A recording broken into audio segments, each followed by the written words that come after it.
Granny ഞാൻ ഇന്ന് ഒരു ഷോർട്ട് ഫിലിം കണ്ടിട്ടുണ്ടായിരുന്നു. അതിൻ്റെ ഒരു റിവ്യൂ സെറ്റപ്പ് അല്ല, ഇതൊരു റെക്കമെൻഡേഷനാണ്. നിങ്ങൾ ടൈം ഉള്ളവരെല്ലാം ആ ഒരു ഷോർട്ട് ഫിലിം കാണുക. സോ എന്തുകൊണ്ട് കാണണം എന്നുള്ള ഞാൻ ഒന്ന് രണ്ട് കാര്യങ്ങളും കൂടെ ഞാൻ പറയാം. ബേസിക്കലി ഞാനൊരു ഒരു ഹൊറർ ഫാനല്ല. ഹൊറർ സിനിമകൾ ഞാൻ തിയേറ്ററിൽ പോയി എന്തായാലും കാണാറില്ല. ടി വിയിലോ അല്ലെങ്കിൽ ലാപ്പിലോ അല്ലെങ്കിൽ ഈ പറയുന്ന ടാബിലൊക്കെ കാണുകയാണെങ്കിൽ ഞാനിങ്ങനെ പേടിച്ചിരുന്നിട്ടാണ്. എസ്പെഷ്യലി ഈ ജംസ്കേഴ്സ് എന്നെ ഭയങ്കരമായിട്ട് ഇപ്പോൾ പെട്ടെന്ന് ഒരാൾ എന്താ എന്ന് വിളിച്ചാൽ പോലും ഞാൻ ഭയങ്കരമായിട്ട് പേടിക്കും.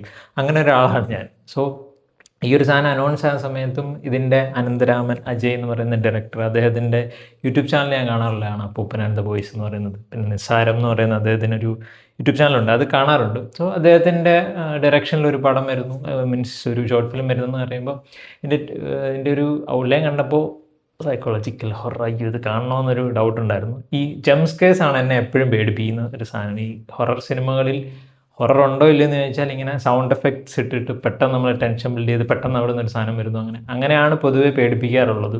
സോ അങ്ങനെ ആയിരിക്കും എന്നാണ് ഞാൻ വിചാരിച്ചത്. പക്ഷേ ഒരു ഒരു ഒരു ഒരു ഹൊറർ എലമെൻറ്റ് കൊണ്ടുവരാൻ നമ്മളെ അങ്ങനെ ഒരു ഇനി പറയുന്ന ഒരു ജംസ്കെയറോ അല്ലെങ്കിൽ ഒരു സൗണ്ട് എഫക്ട്സോ ഇട്ടിട്ട് അല്ല നമ്മളെ പേടിപ്പിക്കണം എന്നാണ് എനിക്ക് ഈ ഒരു ഷോർട്ട് ഫിലിം കണ്ടപ്പോൾ എനിക്ക് തോന്നിയത്. ബ്രില്യൻ മേക്കിംഗ് ആണ്. അത് പറയണം, അതിൻ്റെ ആ ഒരു വീഡിയോയുടെ കമൻറ്റ് സെക്ഷനിൽ ഒരു കമൻറ്റ് ഒരു പിൻ ചെയ്ത് വെച്ചിട്ടുണ്ട്. ഇത് കാണുന്ന സമയത്ത് നിങ്ങൾ ലൈറ്റ്സ് ഓഫ് ചെയ്ത് നല്ലൊരു ഹെഡ്ഫോണിൽ കേൾക്കാൻ ശ്രമിക്കണം. കാണുമ്പോൾ ലൈറ്റ് ഓഫ് ചെയ്ത് കാണണമെന്ന്. നിങ്ങളിത് കാണുകയാണെങ്കിൽ ഡെഫിനറ്റ്ലി നിങ്ങൾ പേടിക്കും.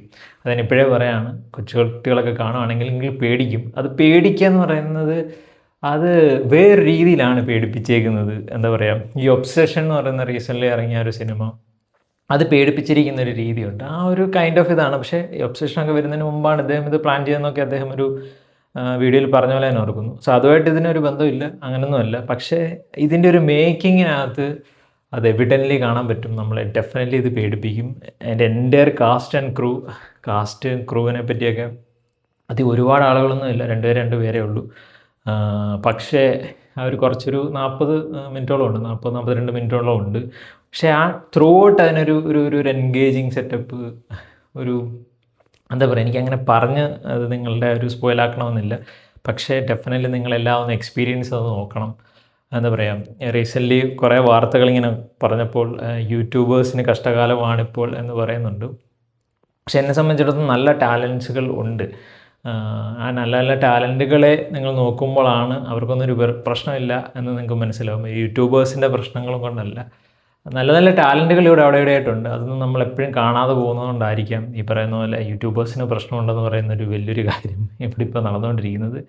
പക്ഷേ ഇതുപോലെയുള്ള കിടിലൻ ടാലൻസുകൾ ഇവിടെ ഉണ്ട്. അവർ കിടിലൻ വർക്കുകൾ തരുന്നു. അപ്പോൾ എന്നെ സംബന്ധിച്ച് എനിക്കൊരു വേറൊരു ഭയമുണ്ട്, ഷോർട്ട് ഫിലിം റിലേറ്റഡ് അല്ല, അതല്ലാതെ ഇതുപോലെയുള്ള കിടിലൻ ക്രാഫ്റ്റുകൾ വരുമ്പോൾ നമ്മളിനി ഒരു സാധനം കൊണ്ടുവരുന്ന സമയത്ത് ഇതിലും മികച്ചതാകണം.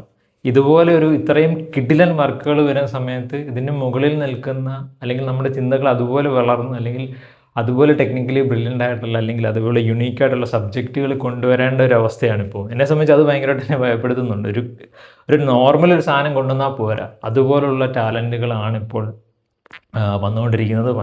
ഞാനിപ്പോൾ ഒരു യൂട്യൂബിൽ വീഡിയോ ഇടുന്ന ഒരാൾ, അങ്ങനെ ഞാൻ പറയുന്നുള്ളൂ, യൂട്യൂബിൽ വീഡിയോ ഇടുന്ന ഒരാൾ എന്നൊരു നിലയ്ക്ക് എന്നെ സംബന്ധിച്ച് ഐ ആം വെരി പ്രൗഡ്. ഇങ്ങനെയുള്ള നല്ല നല്ല ടാലൻറ്റുകൾ ഇവിടെ വരുന്നുണ്ട്. ആ ഒരു പ്ലാറ്റ്ഫോമിൽ കറക്റ്റായിട്ട് അവർ യൂസ് ചെയ്യുന്നുള്ളതിൽ ഞാൻ ഭയങ്കര ഹാപ്പിയാണ്. എനിക്ക് പേഴ്സണലി അതാണ് ഇഷ്ടം. നമ്മൾ യൂസ് ചെയ്യുന്ന, അല്ലെങ്കിൽ നമ്മൾ നിൽക്കുന്ന ആ ഒരു ഇതിനും വേറൊരാൾക്ക് നമ്മളിവിടെ ഈ ഒരു പ്ലാറ്റ്ഫോമിലാണ് വർക്ക് ചെയ്യുന്നതെന്ന് പറയുമ്പോൾ ഇതാണോ യൂട്യൂബ് വീഡിയോ ഇടുക, ആ ഒരു പുച്ഛം മാറിയിട്ട് യൂട്യൂബിൽ വീഡിയോ ഇടുന്ന ഒരാളാണെന്ന് പറയണമെങ്കിൽ നമ്മുടെ കൂടെ വർക്ക് ചെയ്യുന്ന നമ്മൾ കൊളീഗ്സ് എന്ന് പറയാൻ പറ്റില്ല, എന്നാൽ പോലും ആ സെയിം കാറ്റഗറിയിൽ വർക്ക് ചെയ്യുന്ന ആളുകളാണ് ആ ഒരു പ്രൊഫഷൻ, ഒരു ഡിഗ്നിറ്റി ഉണ്ടാക്കുന്നത്. ഇതുപോലുള്ള നല്ല നല്ല ടാലൻറ്റുകൾ കിടിലൻ വർക്കുമായിട്ട് വരട്ടെ. എൻ്റെ ടീമിന് ഹാറ്റ്സ് ഓഫ്, കിടിലൻ വർക്കാണ്. അത് ഞാൻ അതിനൊരു ജഡ്ജ് ചെയ്യാൻ അതിനുള്ള ഒരാളല്ല. എന്നാലും പറ്റുന്നവരൊക്കെ അതിൻ്റെ ലിങ്ക് ഞാൻ ഡിസ്ക്രിപ്ഷനിൽ കൊടുത്തേക്കാം. നിങ്ങളെല്ലാം സമയം കിട്ടുമ്പോൾ അത് കാണുക. ഇപ്പുറം നല്ല ലൈറ്റൊക്കെ ഓഫ് ചെയ്ത് നല്ലൊരു ഹെഡ്സെറ്റ്, എസ്പെഷ്യലി നല്ലൊരു ഹെഡ്സെറ്റിലോ നല്ലൊരു സൗണ്ട് സിസ്റ്റത്തിലോ കേൾക്കുകയാണെങ്കിൽ അത് നിങ്ങൾക്ക് ഡെഫിനറ്റ്ലി ഫീൽ ചെയ്യും. കിടിലൻ എക്സ്പീരിയൻസ്. സോ നിങ്ങൾ ഇത് കണ്ടിട്ടുണ്ടെങ്കിൽ അതിൻ്റെ അഭിപ്രായം പറയാം.